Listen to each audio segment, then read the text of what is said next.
आज हम बात करेंगे नौकरी मिलता नहीं, शिक्षण संस्थान का फीस बढ़ा और चुनाव आयोग आंकड़ा देने से तैयार नहीं।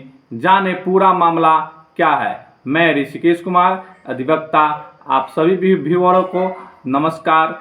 आप इस वीडियो को अंत तक देखिएगा, सब्सक्राइब कीजिएगा, लाइक कीजिएगा, शेयर कीजिएगा। आज हम अर्थव्यवस्था पर बात करेंगे, लेकिन इससे पहले चुनाव आयोग को हम समझेंगे, क्योंकि बीच में चुनाव आयोग का ही कुछ मामला आ गया जिसको बताना जरूरी मैंने समझा। अभी चुनाव के आंकड़ों पर सवाल उठ रहे थे कि जो आंकड़ा 2019 में चुनाव आयोग आप लोगों को बताया किया जाता था, उसे 2024 में क्यों नहीं बताया जा रहा है। यह एक गंभीर सवाल उठता है। सुप्रीम कोर्ट ने साफ इनकार कर दिया कि वोटरों की संख्या कितने हैं वह आम जनता को चुनाव आयोग बताए या नहीं बताए। अगर यह संख्या चुनाव आयोग बता ही देता तो क्या हो जाता। चुनाव के 4 चरण के चुनाव हो जाने के बाद 1 करोड़ की वोटरों की संख्या बढ़ गया। यह कैसे हो गया? इस संदेह में लोग हिसाब किताब लगाते रहेंगे और संदेह का दायरा लोगों में बढ़ता रहेगा। फॉर्म 17C का आंकड़े बिना मांगे चुनाव आयोग को देना चाहिए। यह आंकड़ा अब सुप्रीम कोर्ट में जाने के बाद भी नहीं मिल रहा है। यह क्या? आगे हम बात करेंगे अर्थव्यवस्था पर। अर्थव्यवस्था पर हम बात करते हैं तो देखा जा रहा है कि कारपोरेट सेक्टर कम टैक्स दे रहे हैं और जो निजी लोग सरकार को अधिक टैक्स दे रहे हैं। उद्योगपति की भारी संख्या में टैक्स की कटौती की गई है।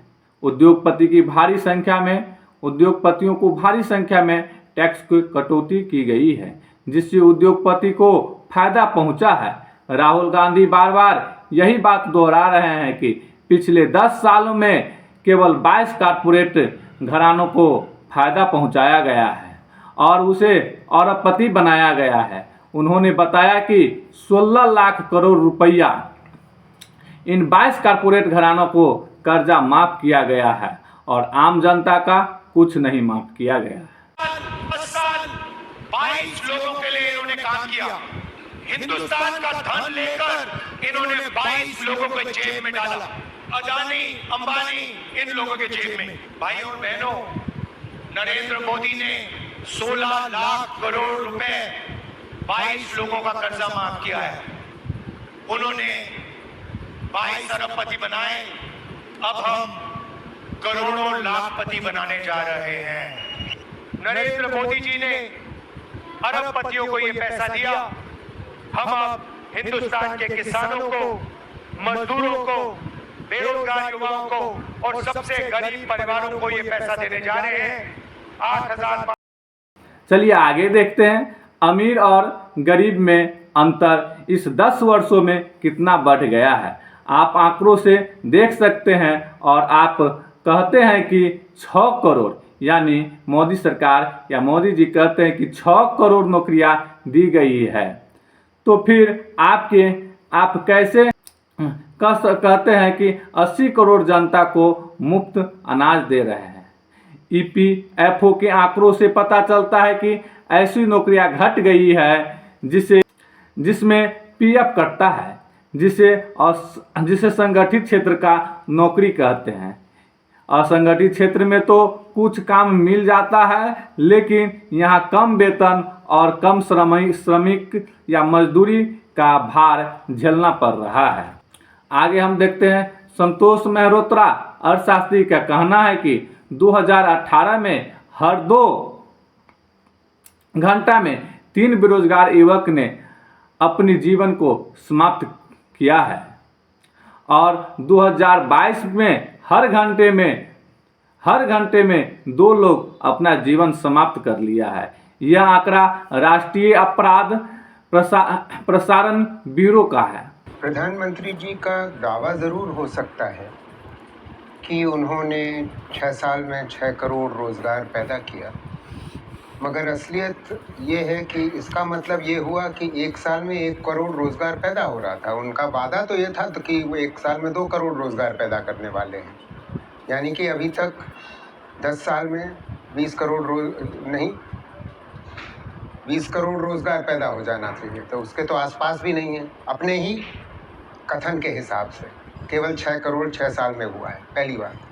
दूसरी बात, तो ज़्यादा बड़ी बात, 6 करोड़ लोग पिछले 3 साल में कृषि में ज़रूर जुड़ गए हैं, और कृषि में रोजगार कोई किसी उसको नहीं कहता। वो किसी तरीके से जीवन यापन तो लोग कर रहे हैं वहाँ, और वैसे ही वहाँ 42% लोग 5 साल पहले हमारे देश को कुल उत्पादन में केवल 15% योगदान दे रहे थे, और वो बढ़ करके प्रधानमंत्री की नीतियों की वजह से, लॉकडाउन की वजह से 6 करोड़ कृषि में बढ़ गए। अर्थात स्थिति ये है कि मुद्रा में ठेला वाला पकौड़ा बेच करके अपनी बीवी और बच्चे को भी लगा करके 200 रुपये कमा के आ रहा होगा, जबकि वो नियमित वेतन पे रहा हो पहले, और अब वो ठेला चला रहा है क्योंकि आपने उसको मुद्रा का लोन दे दिया। उसके अतिरिक्त महिलाएं जो स्कूल जा रही थी, पढ़ी लिखी जा रही थी, बच्चियां स्कूल पढ़ी लिखी जा रही थी, आज बेरोजगारी यहाँ पर है, युवा बेरोजगारी खास तौर से, कि बिना पगार के बच्चियां अब खेती में जुड़ रही हैं, और वो अनपेड फैमिली लेबर कहलाता है। उसको रोजगार नहीं, उसको बेगार कहा जाता है, रोजगार नहीं। आगे हम देखेंगे। अब अगर सवाल आईआईटी के छात्रों का करते हैं तो उसका भी प्लेसमेंट नहीं मिल रहा है, और कॉलेज अपना फीस बढ़ाते जा रहे हैं। यह उस नौजवान का हाल है जो अपने पढ़ाई पर लाखों रुपया खर्च करता है। जब आईआईटीएन का हाल इस तरह का है तो सिंपल डिग्रीधारी का क्या हाल होगा, आप खुद अंदाज़ा लगा सकते हैं। दोगुने से ज़्यादा बढ़ी आईआईटी फीस का, जिसे स्मृति ईरानी ने स्वीकार कर लिया, और केंद्रीय विश्वविद्यालय ने फीस अपना 2022-23 ने बढ़ा दिया। शिक्षा के जानकार महेश्वरी पेरी कहते हैं कि 8 साल में 125% आईआईटी का फीस बढ़ गया।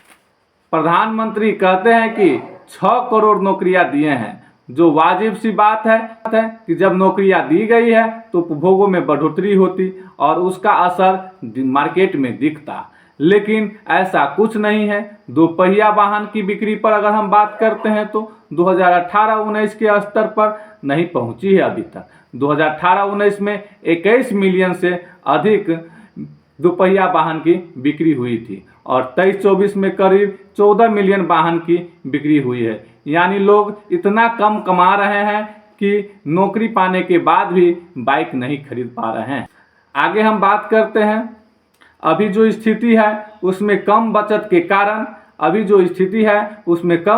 कारण लंबी दूरी की यात्रा कम हो गई है। यानी लोग लंबी दूरी की यात्रा जाना कम कर दिए हैं।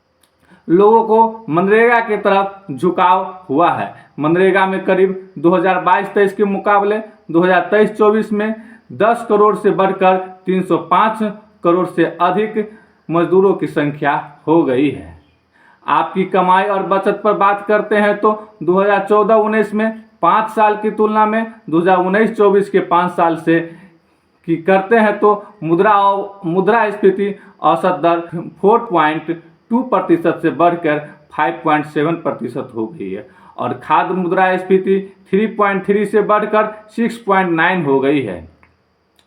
आगे हम घरेलू कर्ज के मामले में बात करते हैं तो देखते हैं कि घरेलू कर्ज में तेज उछाल आई है। जीडीपी के 5.8% कर्ज हो गया है। मैं ऋषिकेश कुमार अधिवक्ता अपने वीडियो के माध्यम से आप लोगों को मैंने बताया। आप लोग इस वीडियो को शेयर कीजिएगा, सब्सक्राइब कीजिएगा और लाइक कीजिएगा।